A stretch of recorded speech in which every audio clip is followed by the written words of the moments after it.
संविधान के अनुच्छेद अनुच्छेद 1 में संघ का नाम और राज्य क्षेत्र। अनुच्छेद 2 में नए राज्यों का गठन या स्थापना। अनुच्छेद 3 में नए राज्यों का गठन और वर्तमान राज्यों के क्षेत्रों, सीमाओं या नामों में परिवर्तन। अनुच्छेद 4 में पहली अनुसूची और चौथी अनुसूची के संशोधन तथा अनुपूरक, आनुषंगिक और पारिणामिक विषयों का उपबंध करने के लिए अनुच्छेद 2 और 3 के अधीन बनाई गई विधियाँ। अनुच्छेद 5 में संविधान के प्रारंभ पर नागरिकता। अनुच्छेद 6 में पाकिस्तान से भारत को प्रव्रजन करने वाले कुछ व्यक्तियों के नागरिकता के अधिकार। अनुच्छेद 7 में पाकिस्तान को प्रव्रजन करने वाले कुछ व्यक्तियों के नागरिकता के अधिकार। अनुच्छेद 8 में भारत के बाहर रहने वाले भारतीय उद्भव के कुछ व्यक्तियों के नागरिकता के अधिकार। अनुच्छेद 9 में विदेशी राज्य की नागरिकता स्वेच्छा से अर्जित करने वाले व्यक्तियों को नागरिक न होना। अनुच्छेद 10 में नागरिकता के अधिकारों का बना रहना। अनुच्छेद 11 में संसद द्वारा नागरिकता के अधिकार का विधि द्वारा विनियमन किया जाना। अनुच्छेद 12 में मूल अधिकार की परिभाषा। अनुच्छेद 13 में मूल अधिकारों से असंगत या उनका अल्पीकरण करने वाली विधियाँ। अनुच्छेद 14 में विधि के समक्ष समता। अनुच्छेद 15 में धर्म, मूल वंश, जाति, लिंग या जन्म स्थान के आधार पर विभेद का प्रतिषेध। अनुच्छेद 16 में लोक नियोजन के विषय में अवसर की समता। अनुच्छेद 17 में अस्पृश्यता का अंत। अनुच्छेद 18 में उपाधियों का अंत। अनुच्छेद 19 में वाक स्वातंत्र्य आदि विषयक कुछ अधिकारों का संरक्षण। अनुच्छेद 20 में अपराधों के लिए दोष सिद्धि के संबंध में संरक्षण। अनुच्छेद 21 में प्राण और दैहिक स्वतंत्रता का संरक्षण। अनुच्छेद 22 में कुछ दशाओं में गिरफ्तारी और निरोध से संरक्षण। अनुच्छेद 23 में मानव से दुर्व्यापार और बलात्श्रम का प्रतिषेध। अनुच्छेद 24 में कारखानों आदि में बालकों के नियोजन का प्रतिषेध। अनुच्छेद 25 में अंतःकरण की और धर्म के अबाध रूप से मानने, आचरण और प्रचार करने की स्वतंत्रता। अनुच्छेद 26 में धार्मिक कार्यों के प्रबंध की स्वतंत्रता। अनुच्छेद 27 में किसी विशिष्ट धर्म की अभिवृद्धि के लिए करों के बारे में स्वतंत्रता। अनुच्छेद 28 में कुछ शिक्षण संस्थाओं में धार्मिक शिक्षा या धार्मिक उपासना में उपस्थित होने के बारे में स्वतंत्रता। अनुच्छेद 29 में अल्पसंख्यक वर्गों के हितों का संरक्षण। अनुच्छेद 30 में शिक्षण संस्थाओं की स्थापना और प्रशासन करने का अल्पसंख्यक वर्गों का अधिकार। अनुच्छेद 31 को निरस्त कर दिया गया है। अनुच्छेद 31 क संपदाओं, भूमि आदि के अर्जन के लिए उपबंध करने वाली विधियों को संरक्षण। अनुच्छेद 31 ख कुछ अधिनियमों और विनियमों का विधि मान्यकरण। अनुच्छेद 31 ग कुछ निदेशक तत्वों को प्रभावी करने वाली विधियों की संरक्षा। अनुच्छेद 31 घ को निरसित कर दिया गया है। अनुच्छेद 32 इस भाग द्वारा प्रदत्त अधिकारों को प्रवर्तित कराने के लिए उपचार। अनुच्छेद 33 इस भाग द्वारा प्रदत्त अधिकारों का सशस्त्र बलों आदि को लागू होने में संशोधन करने की संसद की शक्ति। अनुच्छेद 34 में जब किसी क्षेत्र में सेना विधि प्रवृत्त है तब इस भाग द्वारा प्रदत्त अधिकारों पर प्रतिबंध। अनुच्छेद 35 में इस भाग के उपबंधों को प्रभावी करने के लिए विधान। अनुच्छेद 36 में राज्य की नीति के निदेशक तत्व हैं। अनुच्छेद 37 में इस भाग में अंतर्विष्ट तत्वों का लागू होना। अनुच्छेद 38 में राज्य लोक कल्याण की अभिवृद्धि के लिए सामाजिक व्यवस्था बनाएगा। अनुच्छेद 39 में राज्य द्वारा अनुसरणीय कुछ नीति तत्व। अनुच्छेद 39 क में समान न्याय और निःशुल्क विधिक सहायता। अनुच्छेद 40 में ग्राम पंचायतों का संगठन। अनुच्छेद 41 में कुछ दशाओं में काम, शिक्षा और लोक सहायता पाने का उपबंध। अनुच्छेद 42 में काम की न्याय संगत और मानवोचित दशाओं का तथा प्रसूति सहायता का उपबंध। अनुच्छेद 43 में कर्मकारों के लिए निर्वाह मजदूरी आदि। अनुच्छेद 43 क में उद्योगों के प्रबंध में कर्मकारों का भाग लेना। अनुच्छेद 44 में नागरिकों के लिए एक समान नागरिक संहिता। अनुच्छेद 45 में बालकों के लिए निःशुल्क और अनिवार्य शिक्षा का उपबंध। अनुच्छेद 46 में अनुसूचित जातियों, अनुसूचित जनजातियों और अन्य दुर्बल वर्गों के शिक्षा और अर्थ संबंधी हितों की अभिवृद्धि। अनुच्छेद 47 में पोषाहार स्तर और जीवन स्तर को ऊंचा करने तथा लोक स्वास्थ्य का सुधार करने का राज्य का कर्तव्य। अनुच्छेद 48 में कृषि और पशुपालन का संगठन। अनुच्छेद 48 क में पर्यावरण का संरक्षण एवं संवर्धन और वन तथा वन्य जीवों की रक्षा। अनुच्छेद 49 में राष्ट्रीय महत्व के स्मारकों, स्थानों और वस्तुओं का संरक्षण। अनुच्छेद 50 में कार्यपालिका से न्यायपालिका का पृथक्करण। अनुच्छेद 51 में अंतर्राष्ट्रीय शांति और सुरक्षा की अभिवृद्धि का उल्लेख किया गया है। अनुच्छेद 51 क में मूल कर्तव्य के बारे में बताया गया है। अनुच्छेद 52 में भारत का राष्ट्रपति। अनुच्छेद 53 में संघ की कार्यपालिका शक्ति। अनुच्छेद 54 में राष्ट्रपति का निर्वाचन। अनुच्छेद 55 में राष्ट्रपति के निर्वाचन की रीति। अनुच्छेद 56 में राष्ट्रपति की पद अवधि। अनुच्छेद 57 में पुनर्निर्वाचन के लिए पात्रता। अनुच्छेद 58 में राष्ट्रपति निर्वाचित होने के लिए अर्हताएं। अनुच्छेद 59 में राष्ट्रपति के पद के लिए शर्तें। अनुच्छेद 60 में राष्ट्रपति द्वारा शपथ या प्रतिज्ञान।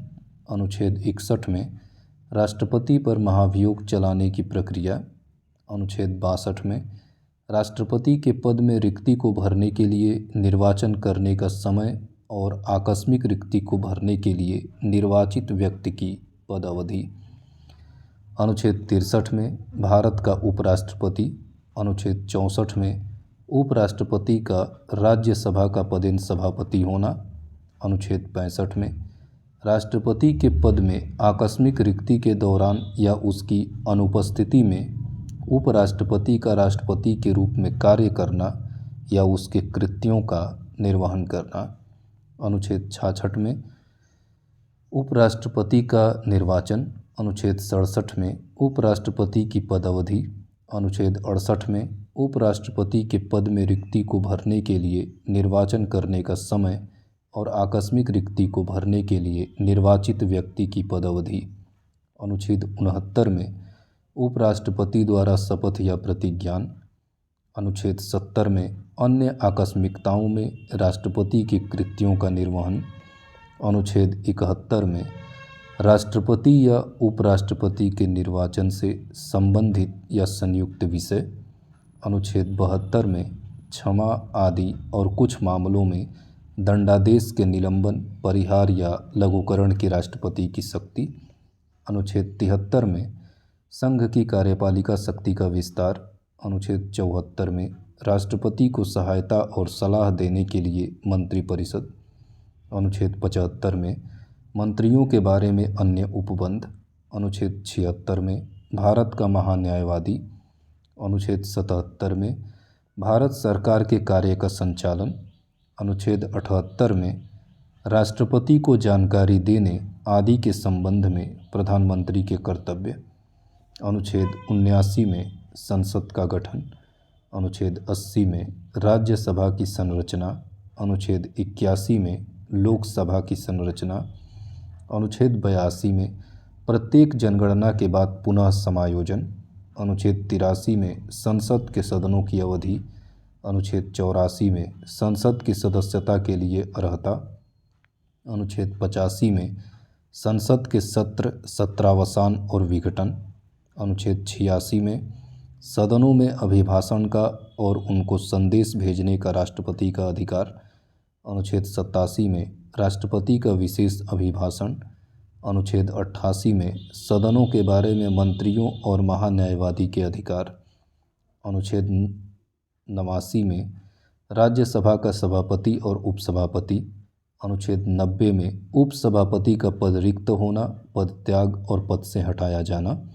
अनुच्छेद 91 में सभापति के पद के कर्तव्यों का पालन करने या सभापति के रूप में कार्य करने का उपसभापति या अन्य व्यक्ति की शक्ति। अनुच्छेद 92 में जब सभापति या उपसभापति को पद से हटाने का कोई संकल्प विचाराधीन है तब उसका पीठासीन न होना। अनुच्छेद 93 में लोकसभा का अध्यक्ष और उपाध्यक्ष। अनुच्छेद 94 में अध्यक्ष और उपाध्यक्ष का पद रिक्त होना, पद त्याग और पद से हटाया जाना। अनुच्छेद 95 में अध्यक्ष पद के कर्तव्यों का पालन करने या अध्यक्ष के रूप में कार्य करने की उपाध्यक्ष या अन्य व्यक्ति की शक्ति। अनुच्छेद 96 में जब अध्यक्ष या उपाध्यक्ष को पद से हटाने का कोई संकल्प विचाराधीन है तब उसका पीठासीन न होना। अनुच्छेद 97 सभापति और उपसभापति तथा उपाध्यक्ष और अध्यक्ष के वेतन एवं भत्ते। अनुच्छेद 98 में संसद का सचिवालय। अनुच्छेद 99 में सदस्यों द्वारा शपथ या प्रतिज्ञान। अनुच्छेद 100 में सदनों में मतदान, रिक्तियों के होते हुए भी सदनों की कार्य करने की शक्ति और गणपूर्ति। अनुच्छेद 101 में सदस्यों के स्थानों का रिक्त होना। अनुच्छेद 102 में सदस्यता के लिए अयोग्यता। अनुच्छेद 103 में सदस्यों के अयोग्यताओं से संबंधित प्रश्नों पर निर्णय। अनुच्छेद 104 में अनुच्छेद 99 के अधीन शपथ लेने या प्रतिज्ञान करने से पहले या अर्हित न होते हुए या अयोग्य किए जाने पर बैठने और मत देने के लिए शास्ति। अनुच्छेद 105 में संसद के सदस्यों की तथा उनके सदस्यों और समितियों की शक्तियाँ, विशेषाधिकार आदि। अनुच्छेद 106 में सदस्यों के वेतन और भत्ते। अनुच्छेद 107 में विधेयकों के पुनः स्थापन और पारित किए जाने के संबंध में उपबंध। अनुच्छेद 108 में कुछ दशाओं में दोनों सदनों की संयुक्त बैठकें। अनुच्छेद 109 में धन विधेयकों के संबंध में विशेष प्रक्रिया। अनुच्छेद 110 में धन विधेयक की परिभाषा। अनुच्छेद 111 में विधेयकों पर अनुमति। अनुच्छेद 112 में वार्षिक वित्तीय विवरण। अनुच्छेद 113 में संसद में प्राक्कलनों के संबंध में प्रक्रिया। अनुच्छेद 114 में विनियोग विधेयक। अनुच्छेद 115 में अनुपूरक अतिरिक्त या अधिक अनुदान। अनुच्छेद 116 में लेखा अनुदान, प्रत्ययानुदान और अपवाद अनुदान। अनुच्छेद 117 में वित्त विधेयकों के बारे में विशेष उपबंध। अनुच्छेद 118 में प्रक्रिया के नियम। अनुच्छेद 119 में संसद में वित्तीय कार्य संबंधी प्रक्रिया का विधि द्वारा नियमन। अनुच्छेद 120 में संसद में प्रयोग की जाने वाली भाषा। अनुच्छेद 121 में संसद में चर्चा पर रोक। अनुच्छेद 122 में न्यायालयों द्वारा संसद की कार्यवाहियों की जांच न किया जाना। अनुच्छेद 123 में संसद के विश्रांति काल में अध्यादेश जारी करने की राष्ट्रपति की शक्ति। अनुच्छेद 124 में उच्चतम न्यायालय की स्थापना और गठन। अनुच्छेद 125 में न्यायाधीशों के वेतन आदि। अनुच्छेद 126 में कार्यकारी मुख्य न्यायमूर्ति की नियुक्ति। अनुच्छेद 127 में तदर्थ न्यायाधीशों की नियुक्ति। अनुच्छेद 128 में उच्चतम न्यायालयों की बैठकों में सेवानिवृत्त न्यायाधीशों की उपस्थिति। अनुच्छेद 129 में उच्चतम न्यायालय का अभिलेख न्यायालय होना। अनुच्छेद 130 में उच्चतम न्यायालय का स्थान।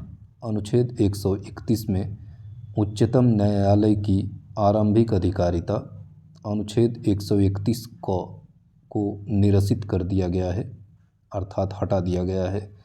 अनुच्छेद 132 कुछ मामलों में उच्च न्यायालयों से अपीलों में उच्चतम न्यायालय की अपीली अधिकारिता। अनुच्छेद 133 उच्च न्यायालयों से सिविल विषयों से संबंधित अपीलों में उच्चतम न्यायालय की अपीलीय अधिकारिता। अनुच्छेद 134 में दांडिक विषयों में उच्चतम न्यायालयों की अपीली अधिकारिता। अनुच्छेद 134 क में उच्चतम न्यायालयों में अपील के लिए प्रमाण पत्र। अनुच्छेद 135 में विद्यमान विधि के अधीन संघीय न्यायालय की अधिकारिता और शक्तियों का उच्चतम न्यायालय द्वारा प्रयोग। अनुच्छेद 136 में अपील के लिए उच्चतम न्यायालय की विशेष आज्ञा।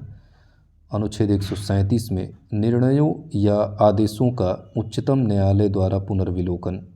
अनुच्छेद 138 में उच्चतम न्यायालय की अधिकारिता की वृद्धि। अनुच्छेद 139 में कुछ रीट निकालने की शक्तियों का उच्चतम न्यायालय को प्रदान किया जाना। अनुच्छेद 139 क कुछ मामलों का अंतरण। अनुच्छेद 140 उच्चतम न्यायालय की आनुषंगिक शक्तियाँ। अनुच्छेद 141 उच्चतम न्यायालय द्वारा घोषित विधि का सभी न्यायालयों पर आबद्ध कर होना। अनुच्छेद 142 उच्चतम न्यायालय की डिक्रियों और आदेशों का प्रवर्तन और प्रकटीकरण आदि के बारे में आदेश। अनुच्छेद 143 उच्चतम न्यायालय से परामर्श करने की राष्ट्रपति की शक्ति। अनुच्छेद 144 सिविल और न्यायिक प्राधिकारियों द्वारा उच्चतम न्यायालय की सहायता में कार्य किया जाना। अनुच्छेद 145 न्यायालय के नियम आदि। अनुच्छेद 146 उच्चतम न्यायालय के अधिकारी और सेवक तथा व्यय। अनुच्छेद 147 निर्वाचन।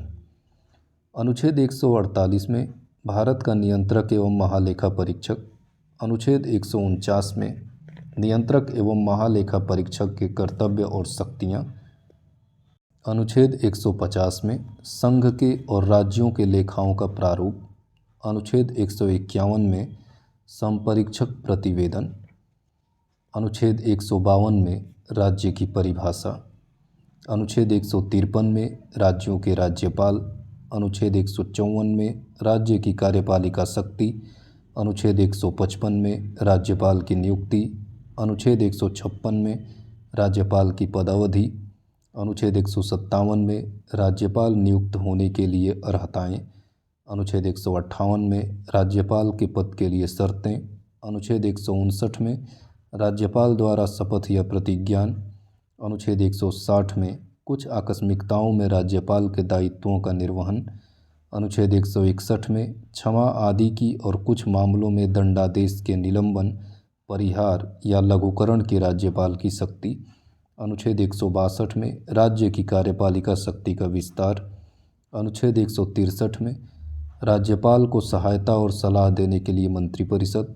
अनुच्छेद 164 में मंत्रियों के बारे में अन्य उपबंध। अनुच्छेद 165 में राज्य का महाधिवक्ता। अनुच्छेद 166 में राज्य की सरकार के कार्य का संचालन। अनुच्छेद 167 में राज्यपाल को जानकारी देने आदि के संबंध में मुख्यमंत्री के कर्तव्य। अनुच्छेद 168 में राज्यों के विधानमंडलों का गठन। अनुच्छेद 169 में राज्यों में विधान परिषदों की समाप्ति या सृजन। अनुच्छेद 170 में विधानसभाओं की संरचना। अनुच्छेद 171 में विधान परिषदों की संरचना। अनुच्छेद 172 में राज्यों के विधानमंडलों की अवधि। अनुच्छेद 173 में राज्य के विधानमंडल की सदस्यता के लिए अर्हता। अनुच्छेद 174 में राज्य के विधानमंडल के सत्र, सत्रावसान और विघटन।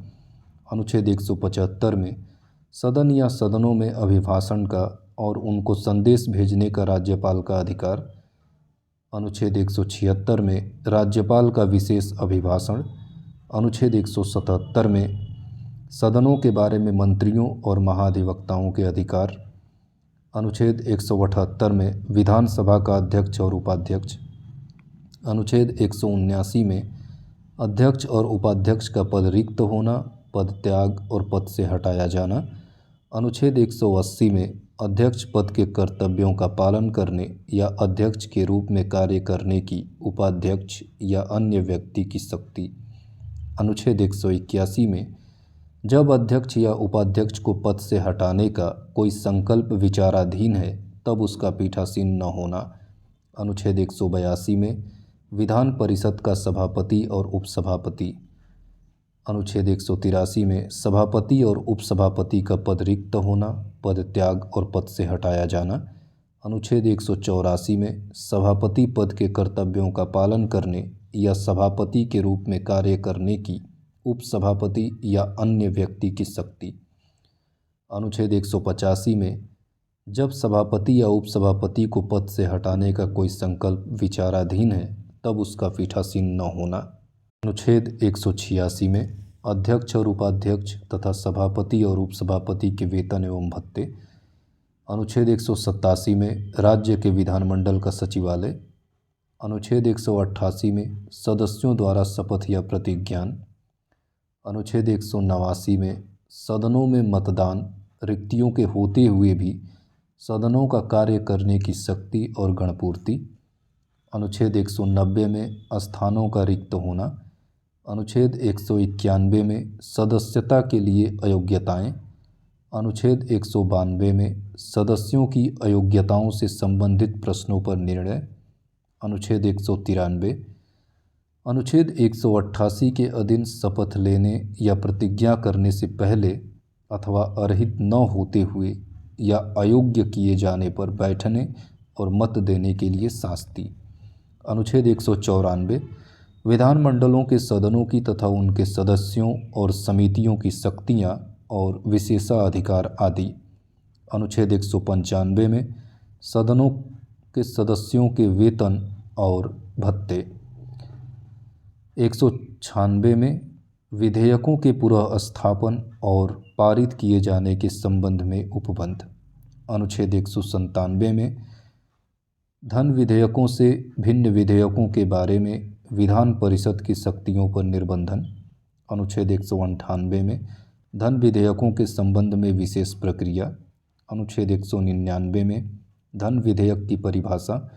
अनुच्छेद 200 में विधेयकों पर अनुमति। अनुच्छेद 201 में विचार के लिए आरक्षित विधेयक। अनुच्छेद 202 में वार्षिक वित्तीय विवरण। अनुच्छेद 203 में विधानमंडल में प्राक्कलनों के संबंध में प्रक्रिया। अनुच्छेद 204 में विनियोग विधेयक। अनुच्छेद 205 में अनुपूरक, अतिरिक्त या अधिक अनुदान। अनुच्छेद 206 में लेखा अनुदान, प्रत्ययानुदान और अपवाद अनुदान। अनुच्छेद 207 में वित्त विधेयक के बारे में विशेष उपबंध। अनुच्छेद 208 में प्रक्रिया के नियम।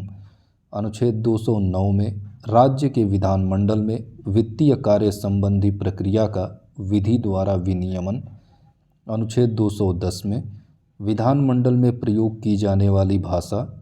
अनुच्छेद 211 में विधानमंडल में चर्चा पर निषेध।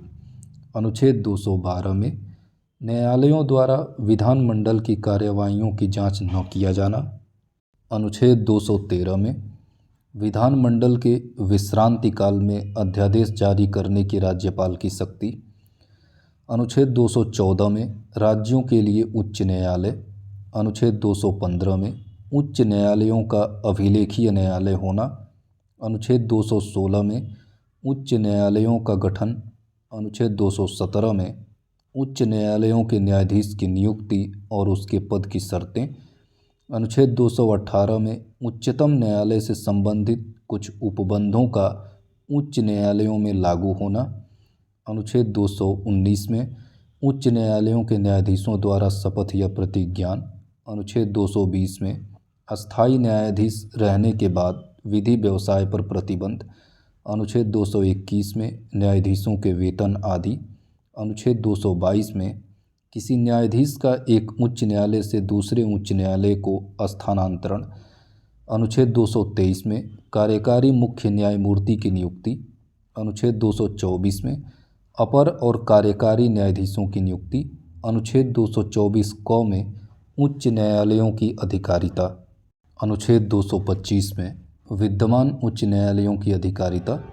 अनुच्छेद 226 में कुछ रीट निकालने की उच्च न्यायालय की शक्ति। अनुच्छेद 227 में सभी न्यायालयों की देखरेख। अनुच्छेद 228 में कुछ मामलों का उच्च न्यायालयों को हस्तांतरण। अनुच्छेद 229 में उच्च न्यायालयों के अधिकारी और सेवक तथा व्यय। अनुच्छेद 230 में उच्च न्यायालयों की अधिकारिता का संघ राज्य क्षेत्रों पर विस्तार। अनुच्छेद 231 में दो या अधिक राज्यों के लिए एक ही उच्च न्यायालय की स्थापना। अनुच्छेद 232 में जिला न्यायाधीशों की नियुक्ति। अनुच्छेद 233 में कुछ जिला न्यायाधीशों की नियुक्तियों का और उनके द्वारा दिए गए निर्णयों आदि का विधि मान्यकरण। अनुच्छेद 234 में न्यायिक सेवा में जिला न्यायाधीशों से भिन्न व्यक्तियों की भर्ती। अनुच्छेद 235 में अधीनस्थ न्यायालयों पर नियंत्रण। अनुच्छेद 236 में निर्वाचन। अनुच्छेद 237 में कुछ वर्ग या वर्गों के मजिस्ट्रेटों पर इस अध्याय के उपबंधों का लागू होना। अनुच्छेद 238 निरसित हो चुका है, अर्थात इसको हटा दिया गया है। अनुच्छेद 239 में संघ राज्य क्षेत्रों का प्रशासन। अनुच्छेद 239 क में कुछ संघ राज्य क्षेत्रों के लिए स्थानीय विधानमंडलों या मंत्रिपरिषदों का या दोनों का सृजन।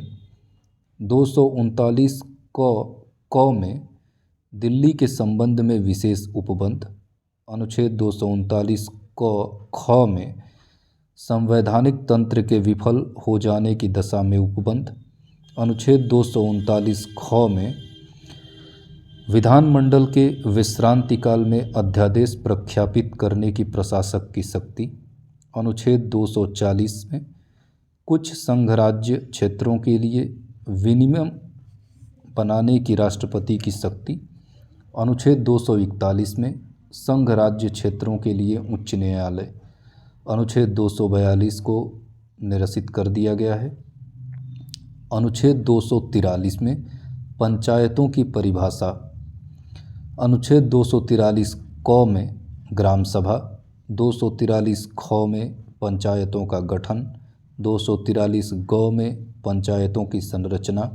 243 घ में पंचायतों में आरक्षण। 243 अंग में पंचायतों की अवधि। 243 च में सदस्यता के लिए अयोग्यताएं। 243 छ में पंचायतों की शक्तियां, प्राधिकार और उत्तरदायित्व। 243 ज में पंचायतों द्वारा कर लगाने की शक्तियां और उनकी निधियां।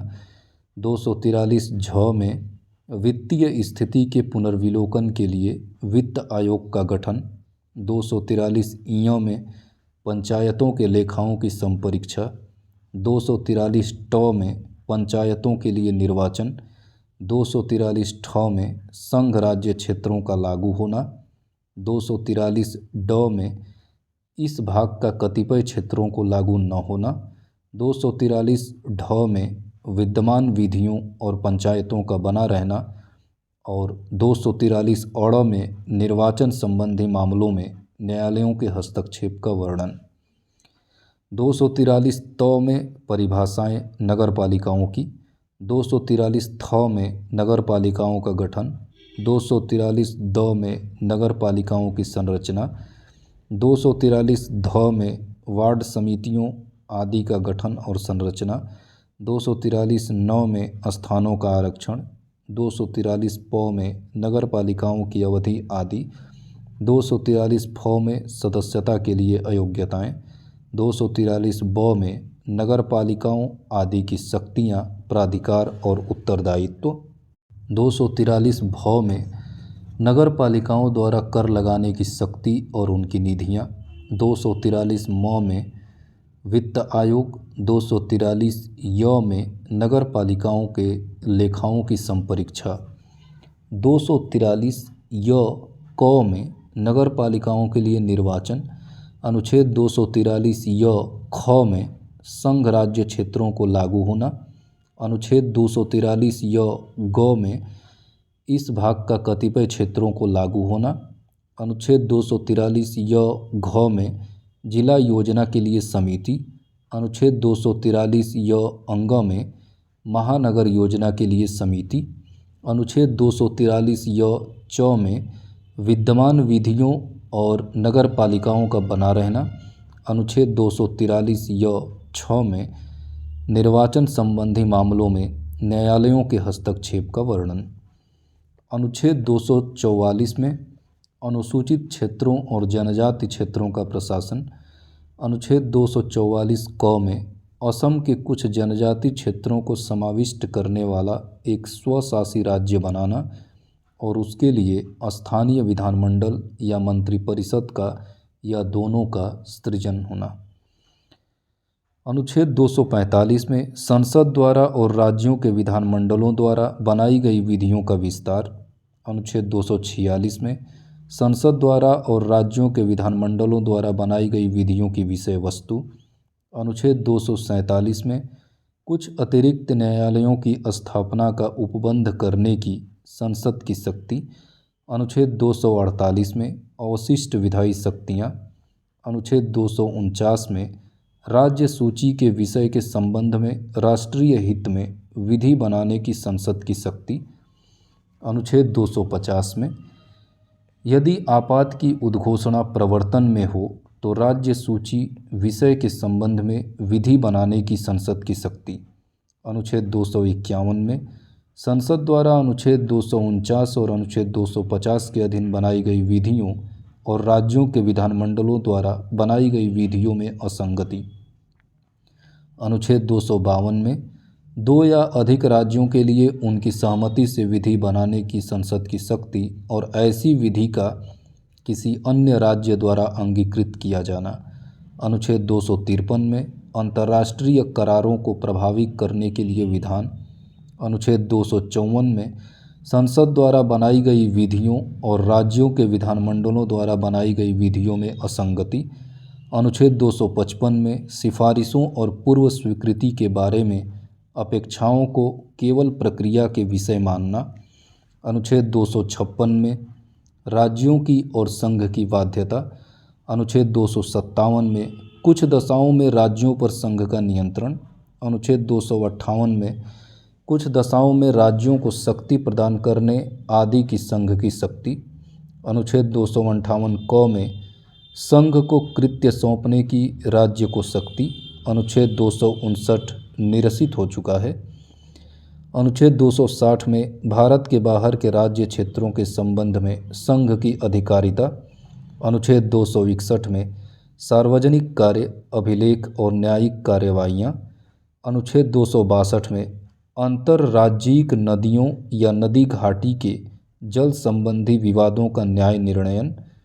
अनुच्छेद 263 में अंतर्राज्य परिषद के संबंध में उपबंध। अनुच्छेद 264 में वित्त का निर्वचन। अनुच्छेद 265 में विधि के प्राधिकार के बिना करों का अधिरोपण न किया जाना। अनुच्छेद 266 में भारत और राज्यों की संचित निधियां और लोक लेख। अनुच्छेद 267 में आकस्मिकता निधि। अनुच्छेद 268 में संघ द्वारा लगाए जाने वाले किंतु राज्यों द्वारा संगृहीत और विनियोजित किए जाने वाले शुल्क। अनुच्छेद 269 में संघ द्वारा उद्गृहित और संग्रहित किंतु राज्यों को सौंपे जाने वाले कर। अनुच्छेद 270 में संघ द्वारा उद्गृहित और संग्रहित तथा संघ और राज्यों के बीच वितरित किए जाने वाले कर। अनुच्छेद 271 में कुल शुल्कों और करों पर संघ को प्रायोजन के लिए अधिभार। अनुच्छेद 272 में कर जो संघ द्वारा लगाए और संग्रहित किए जाते हैं तथा जो संघ और राज्यों के बीच विकसित किए जा सकेंगे। अनुच्छेद 273 में जूट और जूट उत्पादों पर निर्यात शुल्क के स्थान पर अनुदान। अनुच्छेद 274 में ऐसे कराधान पर जिसमें राज्य पर प्रभाव डालने वाले विधेयकों के लिए राष्ट्रपति की पूर्व सिफारिश की अपेक्षा। अनुच्छेद 275 में कुछ राज्यों को संघ से अनुदान। अनुच्छेद 276 में पेशों, व्यापारों, आजीविकाओं और नौकरियों पर कर। अनुच्छेद 277 में व्यावृत्ति। अनुच्छेद 278 निरसित हो चुका है। अनुच्छेद 279 में शुद्ध आगम आदि की गणना।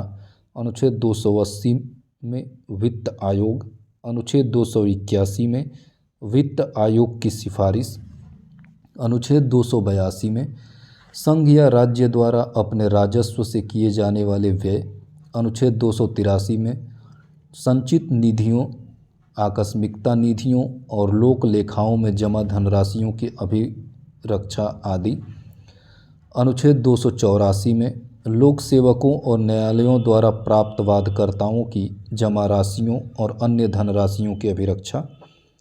अनुच्छेद 285 में संघ की संपत्ति को राज्य के कराधान से छूट। अनुच्छेद 286 में माल के क्रय या विक्रय पर कर के अधिरोपण के बारे में निर्बंधन। अनुच्छेद 287 में विद्युत पर करों से छूट। अनुच्छेद 288 में जल या विद्युत के संबंध में राज्यों द्वारा कराधान की कुछ दशाओं में छूट। अनुच्छेद 289 में राज्यों की संपत्ति और आय को संघ के कराधान से छूट। अनुच्छेद 290 में कुछ व्ययों और पेंशनों के मात्र संबंध में समायोजन। अनुच्छेद 290 क में कुछ देवस्वम निधियों को वार्षिक संदाय। अनुच्छेद 291 निरसित हो चुका है।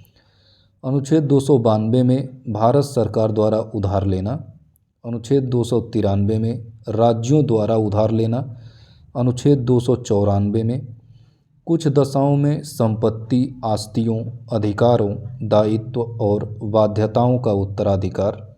अनुच्छेद 295 में अन्य दशाओं में संपत्ति, आस्तियों, अधिकारों, दायित्वों और बाध्यताओं का उत्तराधिकार। अनुच्छेद 296 में राजगामी या व्यपगत या स्वामी विहीन होने से प्रोद्भूत संपत्ति। अनुच्छेद 297 में राज्य, क्षेत्रीय, सागरखंड या महाद्वीपीय तटभूमि में स्थित मूल्यवान चीज़ों और अनन्य आर्थिक क्षेत्र के संपत्ति स्रोतों का संघ में निहित होना। अनुच्छेद 298 में व्यापार करने आदि की शक्ति। अनुच्छेद 299 में संविदाएँ। अनुच्छेद 300 में वाद और कार्यवाहियाँ। अनुच्छेद 300 क में विधि के प्राधिकार के बिना व्यक्तियों को संपत्ति से वंचित न किया जाना। अनुच्छेद 301 में व्यापार, वाणिज्य और लेन देन की स्वतंत्रता। अनुच्छेद 302 में व्यापार, वाणिज्य और लेन देन पर प्रतिबंध अधिरोपित करने की संसद की शक्ति। अनुच्छेद 303 में व्यापार और वाणिज्य के संबंध में संघ और राज्यों की विधायी शक्तियों पर प्रतिबंध। अनुच्छेद 304 में राज्यों के बीच व्यापार, वाणिज्य और लेन देन पर प्रतिबंध। अनुच्छेद 305 में विद्यमान विधियों और राज्य के एकाधिकार का उपबंध करने वाली विधियों को छूट। अनुच्छेद 306 में को डिलीटेड यानी कि निरसित कर दिया गया है। अनुच्छेद 307 में अनुच्छेद 301 से अनुच्छेद 304 के प्रयोजनों को कार्यान्वित करने के लिए प्राधिकारी की नियुक्ति। अनुच्छेद 308 में संघ और राज्यों के अधीन सेवाओं का निर्वचन। अनुच्छेद 309 में संघ या राज्य की सेवा करने वाले व्यक्तियों की भर्ती और सेवा की शर्तें। अनुच्छेद 310 में संघ या राज्य की सेवा करने वाले व्यक्तियों की पदावधि। अनुच्छेद 311 में संघ या राज्य के अधीन सिविल हैसियत में नियोजित व्यक्तियों का पदच्युत किया जाना, पद से हटाया जाना या पद में अवनत किया जाना। अनुच्छेद 312 में अखिल भारतीय सेवाएं। अनुच्छेद 312 क में कुछ सेवाओं के अधिकारियों की सेवा की शर्तों में परिवर्तन करने या उन्हें प्रतिसंहृत करने की संसद की शक्ति। अनुच्छेद 313 में संक्रमणकालीन उपबंध। अनुच्छेद 314 में निरसित कर दिया गया है। अनुच्छेद 315 में संघ और राज्यों के लिए लोक सेवा आयोग। अनुच्छेद 316 में सदस्यों की नियुक्ति और पदावधि। अनुच्छेद 317 में लोक सेवा आयोग के किसी सदस्य का हटाया जाना और निलंबित किया जाना। अनुच्छेद 318 में आयोग के सदस्यों और कर्मचारियों की सेवा की शर्तों के बारे में विनियम बनाने की शक्ति। अनुच्छेद 319 में आयोग के सदस्यों द्वारा ऐसे सदस्य न रहने पर पद धारण करने के संबंध में रोक। अनुच्छेद 320 में लोक सेवा आयोगों के कृत्य। अनुच्छेद 321 में लोक सेवा आयोगों के कृत्यों का विस्तार करने की शक्ति। अनुच्छेद 322 में लोक सेवा आयोगों के व्यय। अनुच्छेद 323 में लोक सेवा आयोगों के प्रतिवेदन। अनुच्छेद 323 क में प्रशासनिक अधिकरण, अनुच्छेद 323 ख में अन्य विषयों के लिए अधिकरण, अनुच्छेद 324 में निर्वाचनों के अधिकरण, निदेशन और नियंत्रण का निर्वाचन आयोग में निहित होना, अनुच्छेद 325 में धर्म, मूल वंश, जाति या लिंग के आधार पर किसी व्यक्ति का निर्वाचक नामावली में सम्मिलित किए जाने के लिए अपात्र न होना और उसके द्वारा किसी विशेष निर्वाचक नामावली में सम्मिलित किए जाने का दावा न किया जाना। अनुच्छेद 326 में लोकसभा और राज्यों की विधानसभाओं के लिए निर्वाचनों का वयस्क मताधिकार के आधार पर होना। अनुच्छेद 327 में विधानमंडलों के लिए निर्वाचनों के संबंध में उपबंध करने की संसद की शक्ति। अनुच्छेद 328 में किसी राज्य के विधानमंडल के लिए निर्वाचनों के संबंध में उपबंध करने की संसद की शक्ति।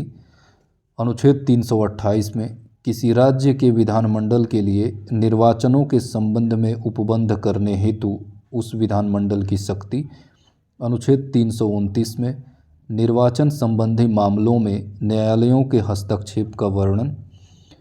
अनुच्छेद 330 में लोकसभा में अनुसूचित जातियों और अनुसूचित जनजातियों के लिए स्थानों का आरक्षण।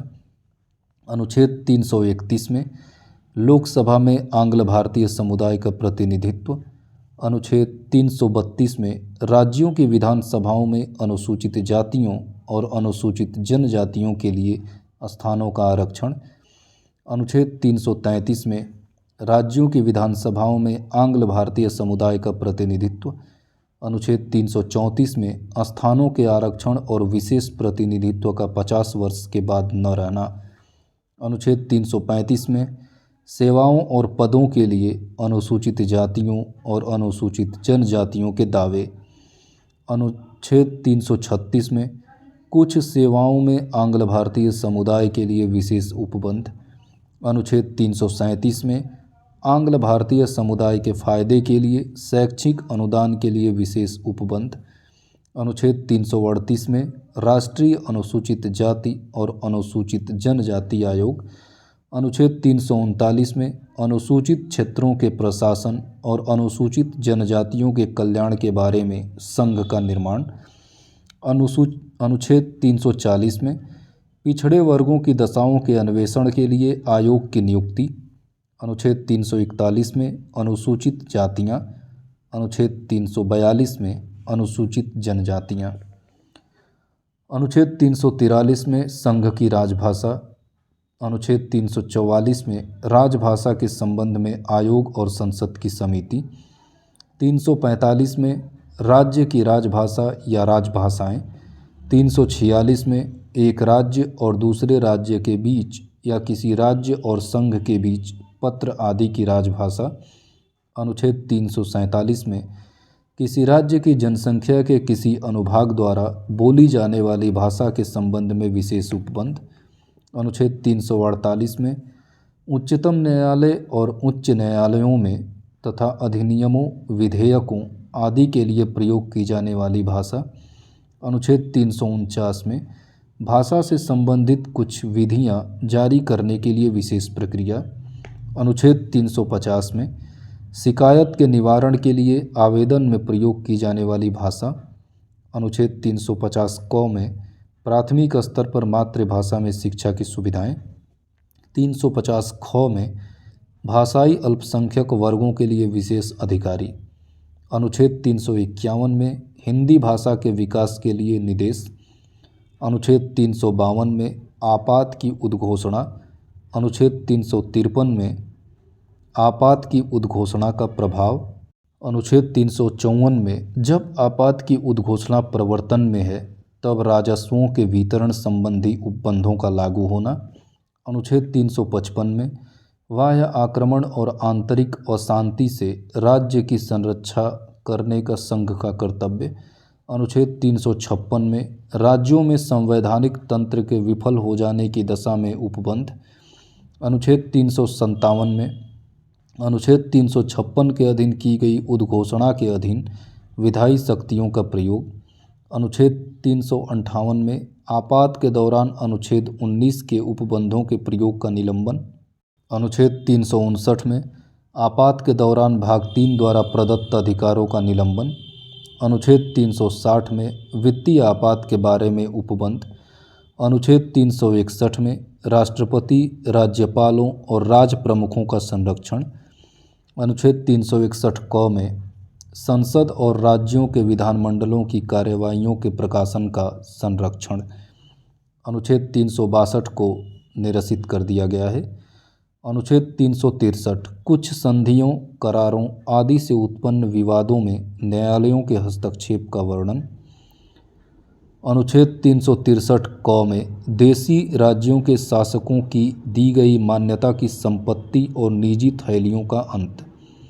अनुच्छेद 364 में महापत्तनों और विमान क्षेत्रों के बारे में विशेष उपबंध।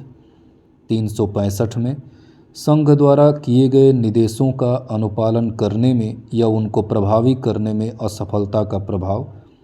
366 में परिभाषाएं और 367 में व्याख्या। अनुच्छेद 368 में संविधान का संशोधन करने की संसद की शक्ति और उसके लिए प्रक्रिया। अनुच्छेद 369 में राज्य सूची के कुछ विषयों के संबंध में विधि बनाने की संसद की इस प्रकार अस्थायी शक्ति मानो वे समवर्ती सूची के विषय हों। अनुच्छेद 370 में जम्मू एवं कश्मीर राज्य के संबंध में अस्थायी उपबंध।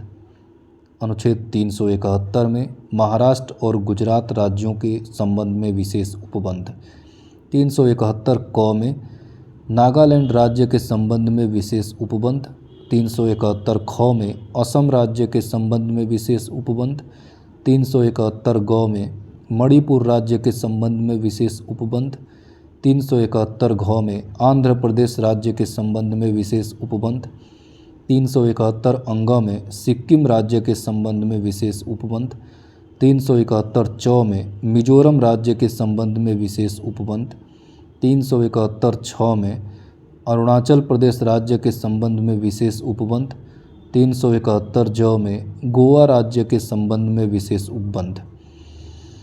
अनुच्छेद 372 विद्यमान विधियों का प्रवृत्त बने रहना और उनका अनुकूलन। अनुच्छेद 374 में संघीय न्यायालय के न्यायाधीशों के और संघीय न्यायालय में या सपरिषद हिज मैजेस्टी के समक्ष लंबित कार्यवाहियों के बारे में उपबंध। अनुच्छेद 375 में संविधान के उपबंधों के अधीन रहते हुए न्यायालयों, प्राधिकारियों और अधिकारियों का कृत्य करते रहना। अनुच्छेद 376 में उच्च न्यायालयों के न्यायाधीशों के बारे में उपबंध। अनुच्छेद 377 में भारत के नियंत्रक एवं महालेखा परीक्षक के बारे में उपबंध। अनुच्छेद 378 में लोक सेवा आयोगों के बारे में उपबंध। अनुच्छेद 378 क में आंध्र प्रदेश विधानसभा की अवधि के बारे में विशेष उपबंध। अनुच्छेद 379 से लेकर के 391 तक निरसित कर दिए गए हैं, अर्थात डिलीट कर दिया गया है। अनुच्छेद 392 में कठिनाइयों को दूर करने की राष्ट्रपति की शक्ति। अनुच्छेद 393 में संक्षिप्त नाम और अनुच्छेद 394 में प्रारंभ का वर्णन किया गया है।